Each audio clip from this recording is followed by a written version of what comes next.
जैसे कि पीछे पढ़ा था कि हमारा जो बी था, बी जो है वो इंसॉल्वेंट हो गया था। अब हमने जो है वो बी का अकाउंट बनाना है, उसमें हमें देखना है कि कितने पैसे जो हैं वो उसने उसको अदा किए हैं और कितने उसके बैड डेट्स में गए हैं, क्योंकि वो इंसॉल्वेंट हो गया। ज़रा क्वेश्चन यहाँ से रीड आउट कर लेते हैं थोड़ा सा। ये देखिए ज़रा, लास्ट पे इन्होंने लिखा है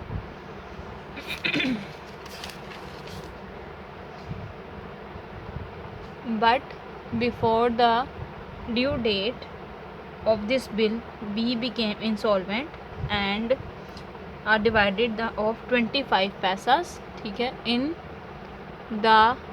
अ रुपी, यानी कि 25% रुपीज़ जो है वो उसने अदा की है। बाकी के बाकी जितनी भी अमाउंट थी वो सारी हमारी जो है वो बैड डेट्स में चली गई, ठीक है। तो उसके लिए हमने पहले बी का अकाउंट बनाना है, उसमें ये देखना है कि बी ने कितने पैसे दिए और कितने उसके बैड डेट्स में गए, ठीक है। अकाउंट जो है वो मैंने रफली यहाँ पे बना लिया, क्योंकि हमने बार बार एंट्रीज को देखना था, इसलिए यहाँ पे बनाया मैंने।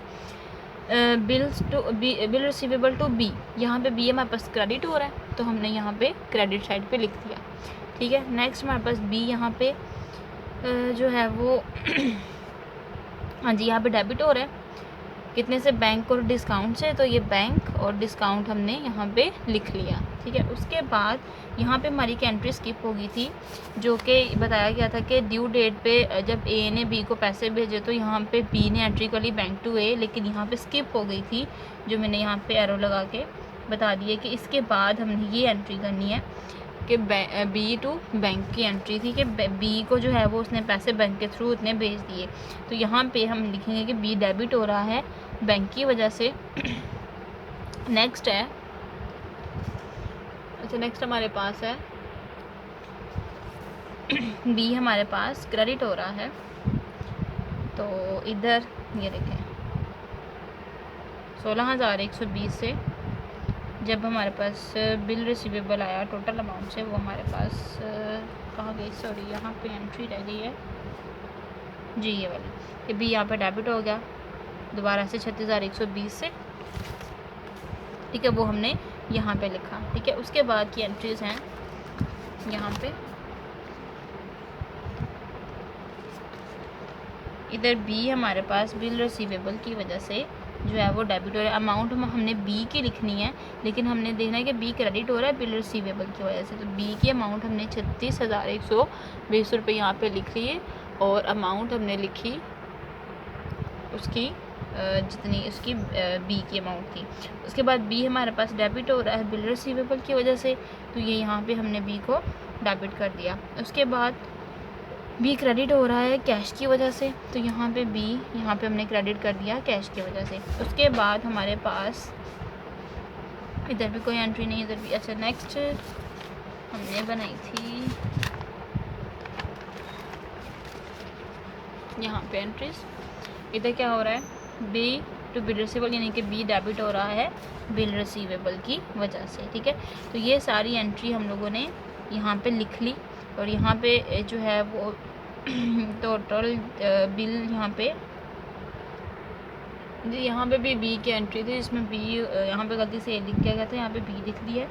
बी हमारे पास यहाँ पे जो है वो क्रेडिट हो रहा था बिल रिसीवेबल की वजह से, तो अमाउंट हमने जो है वो बी की यहाँ पे लिख ली। उसके बाद हमारे पास एंट्रीज आती हैं कि ये सारी अमाउंट डेबिट, ये सारी अमाउंट क्रेडिट।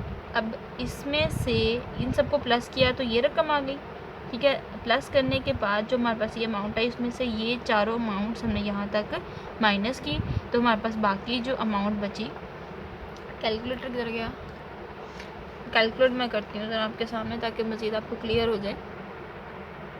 यार इसकी 150,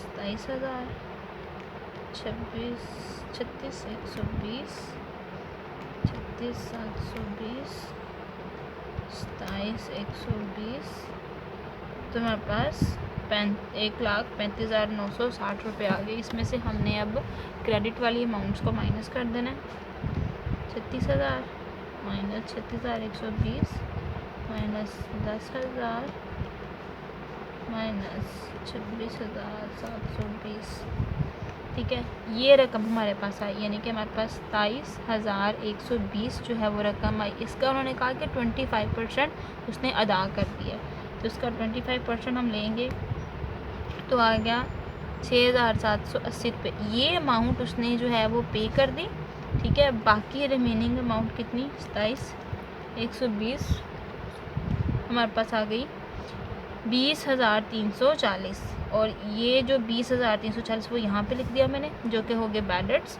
और बाकी जितनी कैश की अदायगी करती वो हमने यहाँ पे लिख दिया। अब इसको एंट्री में कुछ इस तरह से लिखेंगे, वो एंट्री कुछ इस तरह से होगी कि एक अकाउंट में कैश आया, ठीक है, इतने पैसे आ गए। नेक्स्ट है बैडर्स। अब ये बैडर्स इसके नुकसान में गया, उसको डेबिट कर दिया, साथ में बी को क्रेडिट कर दिया 27,120, जो कि हमारे पास ये वाली अमाउंट आई थी, ठीक है। इस अमाउंट से हमने उसको क्रेडिट करके बाकी कैश में जितना आ गया और जितना बैडर्स में आ गया वो हमने परसेंटेज वाइज लिख लिया। अब बी क्या एंट्री करेगा कि बी ने ए को डेबिट किया, कैश उसके बाद इतना गया, और डेफिशिएंसी उसको कितनी हुई, इतने पैसों की डेफिशिएंसी हुई। ये हमारा था अकोमोडेशन बिल, जिसमें डिसऑनर भी आ गया, न्यू बिल भी बन गया, ठीक है। और उसके अलावा अकोमोडेशन की डिवीजन भी होगी। अब सेम इससे बल्कि आसान क्वेश्चन जो हैं वो पिछले वाले 2 हैं, वो आप लोगों ने खुद करने हैं, ठीक है। इंशाल्लाह नेक्स्ट क्वेश्चन के साथ हम दोबारा मिलेंगे, तब तक के लिए अल्लाह हाफ़िज़।